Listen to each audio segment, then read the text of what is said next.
Good morning to all student. Vijay classes में आपका हार्दिक स्वागत है। आई होप मेरे सारे लेक्चर आपको पसंद आ रहे होंगे और अभी तक आपने मेरे चैनल को सब्सक्राइब नहीं किया तो प्लीज़ मेरे चैनल को एक बार सब्सक्राइब जरूर कर दीजिए। आज का हमारा टॉपिक रहेगा पीडियाट्रिक नर्सिंग का बर्थ एस्पेक्सिया। क्या होगा? Birth asphyxia. तो आइए हम डिटेल में चर्चा करते हैं कि बर्थ एस्पेक्सिया है क्या और इसका मीनिंग क्या है। आज हम उसकी डेफिनेशन देखेंगे, उसके कोजेस देखेंगे, साइन एंड सिम्टम भी देख लेंगे और उसका लास्ट में क्या देख लेंगे स्टूडेंट? मैनेजमेंट। तो चलिए शुरू करते हैं। फर्स्ट हम इंट्रोडक्शन देख लेते हैं। तो बर्थ एस्पेक्सिया है क्या वो हमें पहले समझना चाहिए। तो चलिए शुरू करते हैं। Birth asphyxia is the one of the most common cause of the neonatal death in the India. याद रखना, बर्थ एस्पेक्सिया है क्या? It is the one of the most common causes of the neonatal death in India. India में जो भी बच्चे death हो रहे हैं उसकी वजह क्या रहती है? Birth asphyxia. तो चलिए ये इसका मीनिंग समझ लेते हैं। तो पहला दूसरा पॉइंट आपको माइंड में ये आएगा कि एस्पेक्सिया मीनिंग क्या है। तो देख लेते हैं। Asphyxia is the derive from the Greek word. कहाँ से आया है? Greek word. और ग्रीक वर्ड कौन सा था? एस फिक्स से ए। उसका मीनिंग क्या रहेगा student? Stopping of the pulse. तो आपको मीनिंग पता चल गया what you mean by the asphyxia? Stopping of the pulse. जो पल्स रहते हैं वो क्या हो जाएंगे? हमारे स्टॉप रह जाएंगे। तो फिर से समझा रहा हूँ, birth asphyxia is the one of the most common causes of the neonatal death in India। Asphyxia derive कहाँ से हो रहा है? ग्रीक वर्ड से। और कौन सा ग्रीक वर्ड स्टूडेंट? एस्फिक्से ए। उसका मीनिंग क्या रहेगा? Stopping of the pulse. Next one is the inability of the neonate to initiate or the maintain the spontaneous respiration within the 1 minute of the birth, and the which we can say the Apgar score is the 3 or less than into the 1 minute। तो इसके definition क्या है वो समझ लेते हैं। Inability of the neonate. Inability का meaning क्या रहेगा? न्यू बॉर्न जो बच्चा है वो इन एबिलिटी यानी कि कर नहीं पाएगा। क्या नहीं कर पाएगा? इनिशिएट यानी कि स्टार्ट नहीं कर पाएगा, या फिर मेंटेन नहीं कर पाएगा। क्या मेंटेन नहीं कर पाएगा? Spontaneous respiration with in the 1 minute of the birth. जो शुरुआत के पहले जो मिनट का बर्थ, बच्चा जब पैदा होता है, बर्थ होता है, उसकी शुरुआत की 1 मिनट के अंदर अगर बच्चा रेस्पिरेशन स्टार्ट नहीं करता तो उसे क्या बोला जाता है? Birth asphyxia. और अपगार स्कोर अगर 3 या उससे कम आता है 1 मिनट के अंदर तो हम इसे इजीली से बोल सकते हैं कि बर्थ एस्पेक्सिया हुआ है। नेक्स्ट वन है, दूसरी डेफिनेशन देख लेते हैं। It is a condition. Condition है, उसमें क्या देखने को मिलेगा? In which the newborn infant fails to start the breathing on its on in 1 minute after the following birth. एक बार कंडीशन आपको याद रखनी है। न्यूबॉर्न बेबी का जन्म हुआ, उसके तुरंत ही 1 मिनट के अंदर अगर बच्चा स्पॉन्टेनियसली रेस्पिरेशन स्टार्ट नहीं करता तो उसे हम क्या बोलते हैं? बर्थ एस्पेक्सिया बोलते हैं। क्या बोलते हैं? Birth asphyxia. तो ये पॉइंट बहुत इंपॉर्टेंट है, याद रखना। Next, it is the characterized by the progressive hypoxia. अब हाइपोक्सिया का मीनिंग तो आपको पता चल गया। हाइपोक्सिया का मीनिंग क्या रहेगा? O2 रहेगा वो क्या हो जाएगा? हमारा बॉडी में डिक्रीज हो जाएगा। O2 रहेगा वो क्या हो जाएगा? डिक्रीज हो जाएगा। Next one is the hypercapnia. अब हाइपर कैप्निया का मीनिंग क्या रहेगा? जो हमारे बॉडी में क्या रहेगा? PCO2। कौन सा रहेगा? PCO2 का लेवल क्या हो जाएगा? बढ़ जाएगा। क्या लेवल बढ़ जाएगा? PCO2 का लेवल बढ़ जाएगा। Next one is the hypoperfusion. Hypoperfusion का मीनिंग क्या रहेगा? जो भी टिश्यू रहेगा उसका क्या हो जाएगा? कम हो जाएगा, यानी डेथ हो जाएगी tissue. Next, and the metabolic acidosis. अगर आपको ये मीनिंग आपको पता होना चाहिए, मेटाबॉलिक एसिडोसिस क्यों हो रहा है। तो सिंपल सी बात है, अगर बर्थ एस्पेक्सिया की कंडीशन है तो पूरे बॉडी के कोई भी ऑर्गन काम करेंगे? नहीं करेंगे। इलेक्ट्रोलाइट इम्बैलेंस हो गया, उसकी वजह से जो हमारी किडनी है वो हमारी फंक्शन नहीं कर पाएगी। इसकी वजह से जो ब्लड सप्लाई है वो किडनी को पूरा नहीं मिल रहा है और एसिड का फॉर्मेशन बॉडी से बढ़ रहा है। और जो किडनी का काम मेन क्या रहता है? जो भी हमारे शरीर बॉडी में जो भी एक्स्ट्रा एसिड का फॉर्मेशन वो एक्सट्रैक्ट करती है। अगर किडनी का ही फंक्शन बराबर नहीं हो रहा है तो किडनी क्या एक्सट्रैक्ट कर पाएगी? नहीं कर पाएगी। दैट्स वाई क्या होने का देखा जाएगा? मेटाबॉलिक एसिडोसिस, यानी कि जो एसिड की लेवल है वो क्या हो जाएगा? बढ़ जाएगा, वो हमारी बॉडी से बाहर नहीं जा पाएगा। तो पता चला, it is the characterize by the progressive hypoxia. Hypoxia का मीनिंग क्या? ऑक्सीजन की मात्रा कम हो जाएगी। हाइपर कैप्निया का मीनिंग क्या होगा? पार्शियल CO2 का लेवल क्या हो जाएगा? बढ़ जाएगा। Next one is the last one is the hypoperfusion. Hypoperfusion का मीनिंग क्या रहेगा? टिश्यू की डेथ हो जाएगी। और लास्ट वन इज द क्या आएगा, मेटाबॉलिक एसिडोसिस। क्यों? क्योंकि किडनी का फंक्शन बराबर नहीं कर रही है। अगर किडनी फंक्शन नहीं करी तो जो एक्सेसिव जो एसिड का लेवल रहता है वो बाहर नहीं निकल जाएगा। दैट्स वाई क्या देखने को मिलेगा, मेटाबॉलिक एसिडोसिस। चलिए फिर आगे बढ़ते हैं। Next we discuss about the main causes. अब कोजेस क्या है, वन बाय वन डिस्कशन करते हैं। पहला तो मेन रहेगा प्लेसेंटल इनसफिशिएंसी, यानी कि प्लेसेंटा का मेन फंक्शन क्या है आपको पता होना चाहिए। What is the main function of the placenta. Placenta का फंक्शन क्या रहेगा, O2 और फिर न्यूट्रिएंट्स की क्या करता है, लेवल को ट्रांसफर करता है। कहाँ से ट्रांसफर करता है, मदर से लेकर डायरेक्ट फिटस में जाता है। नेक्स्ट, न्यूबॉर्न बेबी, यानी कि न्यूबॉर्न बेबी की कौन सी कंडीशन है जिसकी वजह से ये होने की संभावना बढ़ जाती है। अगर न्यूबॉर्न बेबी का एयरवे क्या हो जाता है, ब्लॉक हो जाता है, उसकी वजह से हो सकती है। नेक्स्ट, एनीमिया अगर न्यूबॉर्न बेबी को है तब भी ये हो सकता है, which means that the blood cell do not carry the enough oxygen. Anaemia की वजह से क्या हो जाता है, जो भी ब्लड सेल है वो क्या नहीं कर पाएंगे, जो ऑक्सीजन है वो कैरी नहीं कर पाएंगे। Next we discuss about antenatal cause. फिर से समझा रहा हूँ, what is the main causes. तो पहला तो क्या आएगा, प्लेसेंटल इनसफिशिएंसी आएगा जो 90% देखने को मिलेगा। Next one is the newborn baby. अगर न्यूबॉर्न बेबी का एयरवे क्या रहेगा, ब्लॉक रहेगा। तो एनीमिया की बात कर ले तो एनीमिया का मीनिंग क्या रहेगा, जो भी ब्लड सेल है वो क्या नहीं कर पाएंगे, don't carry the enough oxygen. Next we discuss about the antenatal causes. अब एंटीनेटल कोजेस में क्या आता है, प्री एक्लेम्सिया। क्या आएगा, pre eclampsia. What you mean by the pre eclampsia, तो याद रखना high blood pressure. Blood pressure क्या हो जाएगा, बढ़ जाएगा, यानी कि हाई ब्लड प्रेशर होगा। Next we discuss about the malnutrition. अगर मदर को माल न्यूट्रिशन है तो भी क्या होने की संभावना बढ़ जाती है, birth asphyxia. Next one is the drug abuse. क्या कर पाता है, अगर मदर ड्रग एब्यूज कर रही है तो उसकी वजह से भी होने की संभावना बढ़ जाती है। Next one is the very important antepartum haemorrhage, यानी कि क्या होता है, ब्लीडिंग देखने को मिलती है तो उसे क्या बोलते हैं, एंटीपार्टम हेमरेज। तो समझ में आ गया है, फिर से समझा रहा हूँ। Placental insufficiency is the 90% chances of the birth asphyxia. Next one is the newborn baby में क्या आएगा, newborn baby airway is the block. Anaemia, इसका मीनिंग क्या रहेगा, blood cell don't carry the enough oxygen. Antenatal causes में क्या आएगा, pre eclampsia यानी कि high blood pressure, malnutrition, drug abuse and the last one is the antepartum haemorrhage. Next, diabetes mellitus की वजह से भी एक चांसेस हो सकते हैं। चलिए अब कंटिन्यू में आगे बढ़ते हैं। पहला क्या आएगा, सॉरी दूसरा आएगा इंट्रापार्टम कोसिस। पहले हमने न्यूबॉर्न बेबी की कंडीशन देख ली, उसके बाद एंटीनेटल की कोशिश देख ली। अब कौन सा आएगा, इंट्रापार्टम की क्या क्या कोशिश है वो देख ले। तो पहला तो क्या आएगा, कोर प्रोडक्ट्स। अब ये कंडीशन आपको पता होनी चाहिए कि कोर प्रोडक्ट्स का मीनिंग क्या है। When the umbilical cord comes out of your cervix before the baby। Normally क्या होता है, जो भी बेबी है, फिटस डिलीवर होने के समय फिटस का पार्ट बाहर आता है। लेकिन इसमें क्या होता है, अम्बिलिकल कोड क्या आ जाएगी, बच्चे अगर निकलना चाहता है लेकिन बच्चा नहीं निकलेगा, कौन निकलेगा, umbilical cord comes out of your cervix before the baby. यानी कि बेबी से पहले कौन सा पार्ट आ जाएगा, अम्बिलिकल कोड का पार्ट आ जाएगा। तो उससे क्या बोलते हैं, कॉर्ड प्रोडक्ट्स बोलते हैं। मेकोनियम एस्पिरेशन सिंड्रोम, ये तो आप सबको पता है, क्या करेगा बच्चा, क्या बच्चा एस्पिरेट कर देगा, मेकोनियम अंदर एस्पिरेट कर देगा। Next, pre mature rupture of the membrane. जो मेम्ब्रेन है वो क्या हो जाएगा, pre mature rupture of the membrane. Membrane rupture होने की कंडीशन की वजह से भी ये हो सकता है। अब कौन सा आएगा, पोस्ट पार्टम कोसिस। पहले हमने क्या पढ़ा था, antenatal. Next one is the intrapartum. अब कौन सा आएगा, पोस्ट पार्टम। तो चलिए पोस्टपार्टम के बारे में बात करते हैं। अगर न्यूरोलॉजिकल बच्चे में कोई प्रॉब्लम है तो उसकी वजह से भी ये कंडीशन हो सकती है।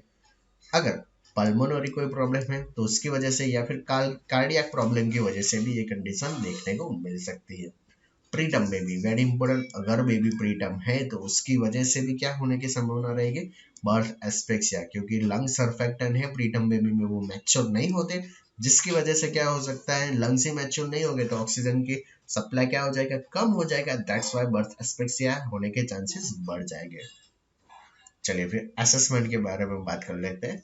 टाइप्स ऑफ बर्थ एस्पेक्सिया, ये बहुत इंपॉर्टेंट क्वेश्चन है, बहुत एग्जाम में पूछा जाता है। Tell me the types of the birth asphyxia. तो बर्थ एस्पेक्सिया के टाइप्स आपको पता होने चाहिए, तो कौन कौन से, चलिए वन बाय वन डिस्कशन करते हैं।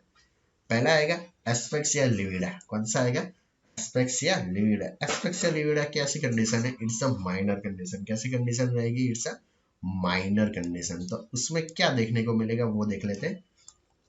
Stage of the cyanosis, cyanosis की कंडीशन उसमें देखने को मिल सकती है। नेक्स्ट अपगार स्कोर उसमें कितना आएगा, लेवल याद रखना स्टूडेंट, 4 से लेके 6 तक अगर अपगार स्कोर आता है तो उस कंडीशन में हम क्या बोलेंगे, एस्फिक्सिया लाइविडा, यानी कि वो कैसी कंडीशन है, माइनर कंडीशन है। स्टेज कौन सा रहेगा, साइनोसिस का रहेगा। चलिए नेक्स्ट, रेस्पिरेटरी डिप्रेशन कैसे देखने को मिलेगा, माइल्ड रेस्पिरेटरी डिप्रेशन देखने को मिल सकता है। नेक्स्ट वेरी इंपॉर्टेंट, एस्पेक्सिया पैलिडा, हमने पहला क्या पढ़ा था, एस्पेक्सिया लिविडा, वो क्या था माइनर, अब कौन सा आएगा, एस्पेक्सिया पैलिडा, वो क्या रहेगा मेजर। स्टेज ऑफ शॉक, यानी कि कौन सी कंडीशन देखने को मिलेगी, स्टेज ऑफ शॉक की कंडीशन देखने को मिलेगी। नेक्स्ट, उसमें अपगार स्कोर कैसा रहेगा, 0 से लेके कितना रहेगा, 3, यानी कि अपगार स्कोर अगर 0 से लेकर 3 तक मिलता है तो उसे क्या बोलते हैं, एस्पेक्सिया पैलिडा बोलते हैं। अगर अपगार स्कोर कितना रहता है, 4 से लेकर 6 रहता है तो एस्पेक्सिया क्या बोलते हैं, उसे लिविडा की कंडीशन बोलते हैं। चलिए आगे बढ़ते हैं। उसमें क्या रहता है, सीवियर रेस्पिरेटरी डिप्रेशन रहता है, उसमें क्या था, माइल्ड रेस्पिरेटरी डिप्रेशन रहेगा, उसमें क्या आ जाएगा, सीवियर रेस्पिरेटरी डिप्रेशन की कंडीशन देखने को मिलेगी।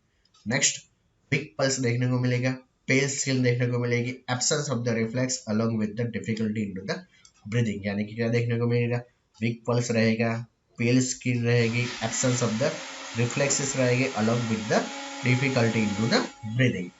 चलिए आगे बढ़ते हैं। अब जो इम्पोर्टेंट बात है वो क्या रहेगी, मैनेजमेंट के बारे में। अगर मैनेजमेंट नहीं पता तो आपको कोई डिजीज कंडीशन पढ़ने का कोई फायदा नहीं, तो आप सबको मैनेजमेंट पता होना चाहिए। तो आइए शुरू करते हैं मैनेजमेंट। तो पहला तो समझ लीजिए क्या है condition, newborn not initiate respiration, यानी कि साइनोसिस की कंडीशन। बच्चा क्या नहीं कर पाता है, इनिशिएट यानी कि स्टार्ट नहीं कर पाता है रेस्पिरेशन, तो उसे क्या बोलेंगे, साइनोसिस। ये बात आपको समझना पड़ेगा। इन द एस्पेक्सिया लिविडा, तो ये बात याद रखना, एस्पेक्सिया लिविडा के अंदर क्या हो रहता है, बच्चा जो रहेगा वो स्टार्ट ही नहीं कर पाएगा रेस्पिरेशन। लेकिन एस्पेक्सिया पैलिडा के अंदर क्या रहता है, नॉट मेंटेन द रेस्पिरेशन। तो ये बात आपको पता चला, एस्पेक्सिया पैलिडा के अंदर क्या रहता है, रेस्पिरेशन तो आते हैं लेकिन रेस्पिरेशन को क्या नहीं कर पाता बच्चा, मेंटेन नहीं कर पाता है। उसकी वजह से क्या चल किस में चला जाएगा बच्चा, रेस्पिरेटरी डिस्ट्रेस की कंडीशन हो सकती है। अगर न्यूबॉर्न बच्चा है वो शुरुआत में स्टार्ट ही नहीं कर पाता रेस्पिरेशन, तो उसे क्या बोलते हैं, साइनोसिस। वो किस में देखने को मिलेगा, एस्पेक्सिया लिविडा में। और एस्पेक्सिया पैलिडा में क्या रहता है, वो रेस्पिरेशन मेंटेन नहीं कर पाता, तो उसकी वजह से कौन सी कंडीशन देखने को मिलेगी, रेस्पिरेटरी डिस्ट्रेस की कंडीशन देखने को मिलेगी। चलिए फिर आगे। Next, receive the baby into the pre warm towel and the place into the radiant warmer. ये तो आप सबको पता है, न्यूबॉर्न केयर के बारे में मैंने ऑलरेडी पढ़ाया हुआ है। जो भी बेबी है उसे आप क्या करेंगे, प्री वार्म टॉवेल में उसे लेंगे और कहाँ पर रख देंगे, रेडिएंट वार्मर के अंदर। चलिए फिर नेक्स्ट करेंगे, सक्सनिंग। सक्सनिंग कहाँ पर नहीं करने का, ये पॉइंट बहुत इंपॉर्टेंट है। Not a posterior pharynx because it cause the bradycardia, उसकी वजह से क्या होने की संभावना बढ़ जाती है, ब्रेडिकार्डिया। तो ब्रेडिकार्डिया से बचने के लिए हमें क्या करना पड़ेगा, पोस्टीरियर फेरेंक्स से कभी भी हमें क्या नहीं करना पड़ेगा, सक्सनिंग नहीं करना चाहिए। तो पता चला, फिर से समझा रहा हूँ, मैनेजमेंट में क्या बोला मैंने, न्यूबॉर्न क्या नहीं कर पाता, स्टार्ट ही नहीं कर पाता रेस्पिरेशन, यानी कि साइनोसिस। वो किस कंडीशन में, एस्पेक्सिया लिविडा। एस्पेक्सिया लिविडा में क्या रहता है, रेस्पिरेशन होता है लेकिन उसको क्या नहीं कर पाता, मेंटेन नहीं कर पाता। दैट्स व्हाई कौन सी कंडीशन लीड होगी, रेस्पिरेटरी डिस्ट्रेस। बेबी को हमें कहाँ रखना पड़ेगा, प्री वार्म टॉवेल में, और प्लेस कहाँ करेंगे, रेडिएंट वार्मर के अंदर। सक्सनिंग करेंगे कहाँ पर नहीं करेंगे, पोस्टीरियर फेरेंक्स में, because it cause the bradycardia, उसकी वजह से क्या होने की संभावना बढ़ जाती है, ब्रेडिकार्डिया। चलिए आगे।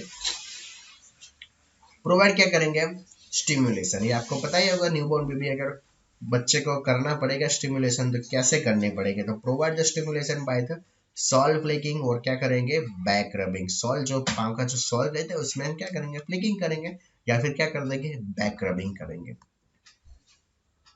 उसके बाद provide the supplementary oxygen. Supplementary oxygen provide करेंगे if the newborn is the hypoxic. Hypoxic यानी कि ऑक्सीजन की लेवल बहुत कम हो जाती है। वेंटिलेशन में भी रिक्वायर्ड है in case of the severe encephalopathy. Encephalopathy का मीनिंग क्या रहेगा, जो भी ब्रेन का पार्ट है उसका इन्फ्लामेशन हो जाएगा, तो उसकी वजह से क्या करना पड़ेगा, वेंटिलेशन भी करना पड़ेगा। तो प्रोवाइड द क्या करेंगे, supplementary oxygen if the newborn is the कैसा है, हाइपोक्सिक। वेंटिलेशन में be required in case of the severe encephalopathy. चलिए नेक्स्ट एडमिनिस्ट्रेशन क्या करेंगे, 10 ml per kg of the saline to maintain the central venous pressure of the 5 to 8 centimeter। ये point थोड़ा याद रखना, हमें क्या एडमिनिस्ट्रेशन करना पड़ेगा, 10 ml per kg of saline करेंगे।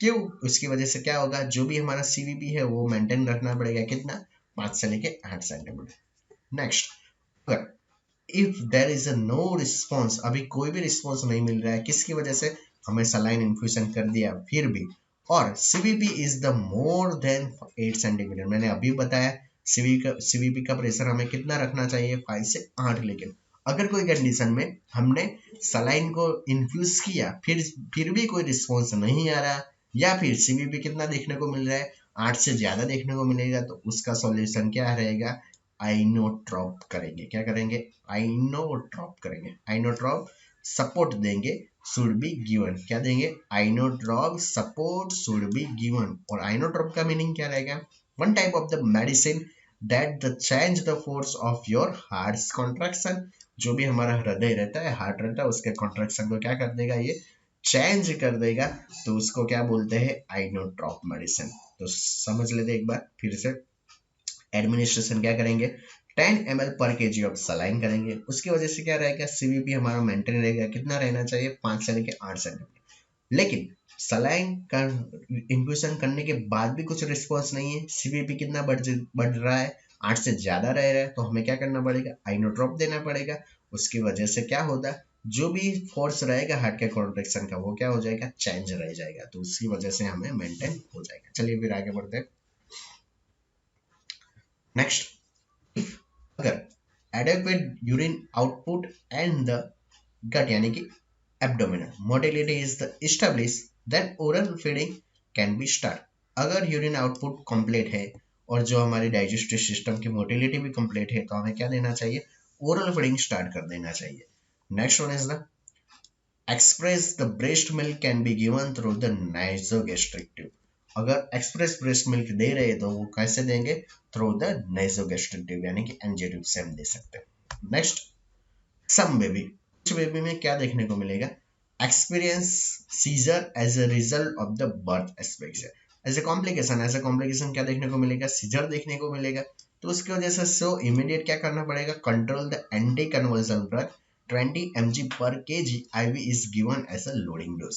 तो हमें ऐसे प्रिकॉशन के रूप में हमें क्या देखने को रखना पड़ेगा, एंटी कन्वर्जल ड्रग, वो कितनी देनी चाहिए, 20 mg पर kg IV देनी चाहिए। नेक्स्ट, एडमिनिस्ट्रेशन क्या करना पड़ेगा, ऑस्मोटिक डाययूरेटिक्स देनी पड़ेगी, such as the mannitol for the cerebral oedema. अगर सेरेब्रल एडिमा की कंडीशन है तो हमें कौन सी ड्रग यूज करनी पड़ेगी, मैनिटोल। तो पता चला, अगर बेबी को एक्सपीरियंस रहता है किसका, सीजर का, तो हमें क्या करना पड़ेगा, एंटी कन्वर्जन ड्रग देनी पड़ेगी। एडमिनिस्ट्रेशन क्या करना पड़ेगा, ऑस्मोटिक डाययूरेटिक्स सच एज, तो कौन सी आएगी, मैनिटोल फॉर द किसके लिए, सेरेब्रल एडिमा के लिए। नेक्स्ट, अब लास्ट पॉइंट हम देख लेते हैं, assess for the heart rate and the respiration rate, and the last one is the क्या आएगा, पल्स रेट, यानी कि हार्ट रेट और पल्स रेट वो सेम ही है, और क्या चेक करेंगे, रेस्पिरेशन रेट। कंडीशन के बारे में हम डिस्कशन करते हैं। पहली कंडीशन क्या है, हार्ट रेट अगर कितना रहता है, more than 100 beat per minute, अगर 100 से ज्यादा आ रहा है तो उस कंडीशन में एक्रोसाइनोसिस क्या देखने को मिलेगा, एक्रोसाइनोसिस। एक्रोसाइनोसिस का मीनिंग क्या, साइनोसिस ओनली कहां पर देखने को मिलेगा, एक्सट्रीमिटीज में देखने को मिलेगा। रेस्पिरेशन क्या हो रहेगा, स्पॉन्टेनियस, यानी कि बच्चा रेस्पिरेशन तो कर पाएगा, स्पॉन्टेनियसली हो सकता है। नेक्स्ट, प्रोवाइड क्या करेंगे हम उसे, इजीली रूटीन कैरी देंगे, उसके कुछ करने की जरूरत नहीं है, क्योंकि ऑलरेडी 100 बीट पर मिनट से ज्यादा तो हार्ट रेट आ रहा है, एक्रोसाइनोसिस यानी कि साइनोसिस है, लेकिन कहाँ पर, एक्सट्रीमिटीज में, रेस्पिरेशन इजीली स्पॉन्टेनियसली है, और तब क्या करेंगे हम, रूटीन कैरी प्रोवाइड करेंगे। चलिए फिर आगे, अब कंडीशन क्या आ जाती है, heart rate is the more than 100 beat per minute, यानी कि अभी भी कंडीशन यही है, हार्ट रेट कितना है, 100 से ज्यादा। लेकिन अब इस कंडीशन में क्या देखने को मिलेगा, ओनली साइनोसिस। साइनोसिस यानी कि bluish discoloration of the newborn baby. Next, respiration में कैसा है, स्पॉन्टेनियसली है। नेक्स्ट, प्रोवाइड क्या करेगी ऐसी कंडीशन में, O2 थेरेपी। क्यों O2 थेरेपी करेंगे स्टूडेंट, क्योंकि आपको पता है, क्योंकि इस कंडीशन में क्या देखने को मिलेगा, साइनोसिस। अगर बेबी के हार्ट रेट कंप्लीट है लेकिन फिर भी क्या साइनोसिस देखने को मिल रहा है, तो दैट्स वाई क्या देंगे हम, provide the O2 therapy. Next condition 3 कौन सी आएगी? अगर heart rate is the less than 100 beat per minute, अगर हार्ट रेट कितना आ जाएगा less than 100 beat per minute यानी कि 100 से कम आ रहा है तो हम क्या करेंगे? पहली दो कंडीशन में क्या था? हार्ट रेट क्या था? 100 बीट से ज्यादा था। पहली कंडीशन में एक्रोसाइनोसिस देखने को मिलेगा, दूसरी कंडीशन में साइनोसिस देखने को मिलेगा। इसकी वजह से हमें O2 थेरेपी देने की पड़ेगी। लेकिन अब क्या रहेगा? हार्ट रेट कितना हो जाएगा? Less than 100 beat per minute हो जाता है तो क्या करेंगे? अभी भी कौन सी कंडीशन देखने को मिलेगी? साइनोसिस। रेस्पिरेशन अब देखिए, अब क्या हो जाता है? रेस्पिरेशन इरेगुलर होता है। नई कंडीशन आ गई। उसकी वजह से हमें क्या करना पड़ेगा? Provide the pressure ventilation, positive pressure ventilation with the bag and mask. अगर 100 से कम आ रहा है, साइनोसिस की कंडीशन है, रेस्पिरेशन इरेगुलर आ रहे हैं, तो हमें क्या करना पड़ेगा? Provide the pressure positive pressure ventilation with the bag and mask. Next condition last कौन सी आएगी? अगर हार्ट रेट कितना कम हो जाएगा? Less than 70 beat per minute. पहला कौन सा था? 100 बीट पर मिनट से कम है तो क्या करना होगा? पॉजिटिव प्रेशर वेंटिलेशन दे सकते हैं। अब कंडीशन में क्या देखने को मिलेगा? साइनोसिस, जो आपको पता ही है। दूसरी कंडीशन में क्या आएगा? रेस्पिरेशन क्या रहेगा? इरेगुलर रहेगा। लास्ट में अगर ऐसी कंडीशन है, अगर 70 बीट पर मिनट से कम आ रहा है हार्ट रेट या पल्स रेट, तो हमें क्या करना पड़ेगा? स्टार्ट द इमीडिएट रिसक्सिटेशन करना पड़ेगा। क्या करना पड़ेगा? स्टार्ट द इमीडिएट रिसक्सिटेशन करना पड़ेगा। तो पता चला। तो आज के लिए इतना ही स्टूडेंट। तो आज का लेक्चर आपको कैसा लगा? तो प्लीज़ मुझे लाइक कर दीजिए, कमेंट भी जरूर कर दीजिए। अगर ऐसा कोई टॉपिक है जो आप पढ़ना चाहते हैं तो प्लीज़ मुझे कमेंट में ज़रूर बताइएगा। तब तक के लिए थैंक यू स्टूडेंट। मिलते हैं अगले लेक्चर में एक नए टॉपिक के साथ।